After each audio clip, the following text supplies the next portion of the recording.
আসসালামু আলাইকুম। এই যে মেলাটা দেখতেছেন এটা হচ্ছে সৈয়দপুর। তো আমরা আগামীকাল সৈয়দপুর ঘুরতে গেছিলাম। তো সৈয়দপুর হচ্ছে আমাদের সূর্যনগর উপজেলার একটা হচ্ছে ইউনিয়ন।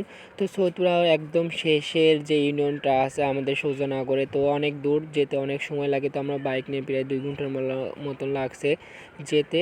তো মেলাটা খুব সুন্দর, যেহেতু গ্রাম অঞ্চলের মেলা বলে কথা, তো অনেক দিন এরকম মেলা দেখা হয় না, যার কারণে যাওয়া। তো আমরা গিয়েছিলাম প্রায় অনেকজন, আমাদের ফ্রেন্ড সাইকেল এবং সিনিয়র কিছু পার্সনরা আমরা সব একসাথে গেছিলাম।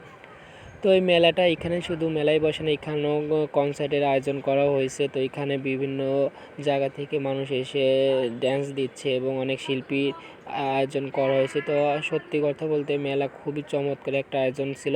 তো মেলা এবং পুলিশের যে সিকিউরিটি ব্যবস্থা, এটাও ছিল যেটা দেখে খুবই ভালো লাগলো। কারণ অনেক সময় দেখা যায় মেলায় ঘুরতে আসলে মানুষের অনেক রকমের হয়রানির মুখোমুখি হতে হয়। তো এখানে যাতে সেরকম কোনো কিছু না হতে হয়, সেজন্য এখানে মেলার মাঝে একটা পুলিশ ক্যাম্প বানানো হয়েছিল, যার কারণে জনগণ খুব নিরাপদভাবে মেলা হচ্ছে ঘোরাঘুরি করতে পারছে। তো গ্রাম অঞ্চল যে কমন জিনিস, তো গ্রামে যে কমন জিনিসটা হচ্ছে, আগে যেরকম বিভিন্ন দামে আইটেমের খাবার পাওয়া যেত, কিন্তু এখন সেরকম খাবারগুলো হচ্ছে পাওয়া যায় না, যেহেতু যুগে যুগে সেই সকল খাবার এখন হারিয়ে গেছে। তো যাই হোক, কমন যে জিনিসগুলো এখন পাওয়া যায় সেগুলো হচ্ছে ঝালমুড়ি, ফুচকা, চানাচুর, বিভিন্ন রকমের ঠান্ডা জাতীয় পানি, তারপরে বিভিন্ন ধরনের মিষ্টি জাতীয় খাবার, বিশেষ করে জিলাপি আর মিষ্টি, দুটোই হচ্ছে গ্রামগঞ্জে সবচেয়ে বেশি মানুষের প্রিয়। এবং বাচ্চাদের বিভিন্ন খেলনা উঠছিল, যেটা দেখতে খুবই চমৎকার ছিল। তো এই মেলাটা মূলত হচ্ছে বাচ্চাদের জন্য। তো অনেক বড়রাও আছে তাদের ফ্যামিলির সাথে। তো যেহেতু এরকম মেলা বিশেষ কোনো সময় হয়, বিশেষ করে পয়লা বৈশাখ উপলক্ষে গ্রামগঞ্জে এরকম মেলা বসে।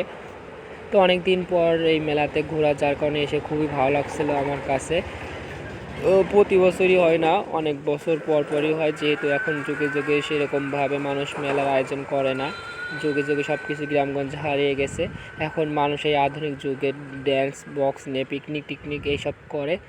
তো যাই হোক, গ্রামগঞ্জে অনেক দিন পরে মেলা হয়েছে, তো আমরা ঘুরতে এসে খুবই ভালো লাগছে। তো আমরা আসলে আমাদের কিছু সিনিয়র পার্সনদের সাথে।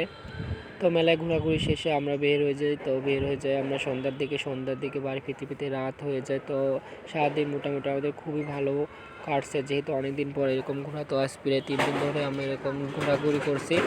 তো মেলায় এই যে মাঠটা দেখতেছেন, এটা হচ্ছে একটা কনসার্টের মাঠ। এই মেলার একটা অংশ হচ্ছে এরকম কনসার্টের আয়োজন করা হয়েছে, যেখানে কনসার্টে মানুষ হচ্ছে দেখার জন্য জনগণ এরকমভাবে বসে আছে। তো কনসার্টে অনেক নাচানাচি গান বাজানো হয়েছে, যেটা দেখে দর্শকরা খুব উপভোগ করছে, কারণ সচরাচর এরকম কিছু দেখা যায় না, যার কারণে সবাই অনেক হচ্ছে আনন্দ পাইছে। তো এখন শহরাঞ্চলে যে জিনিসটা দেখাচ্ছে, বড় বড় শিল্পী আসে সবাই একসাথে দাঁড়িয়ে গান গায়। তো সেটাও আসলে খুব চমৎকার। গ্রামগঞ্জে মেলাটার মতন শহর অঞ্চলেও জীবনযাপন মানুষের খুবই আনন্দময়। তো আজকের ভিডিওটা এই পর্যন্তই। ভিডিওটা কেমন হয়েছে অবশ্যই কমেন্ট করে জানাবেন। তো ব্যস্ততার কারণে এখন হয়তো সেরকমভাবে ভিডিও দিতে পারেন, যাই হোক কিছু আনন্দময় মুহূর্ত আপনাদের মাঝে হচ্ছে শেয়ার করলাম। তো ভালো লাগলে অবশ্যই এই হচ্ছে কমেন্ট করে জানাবেন।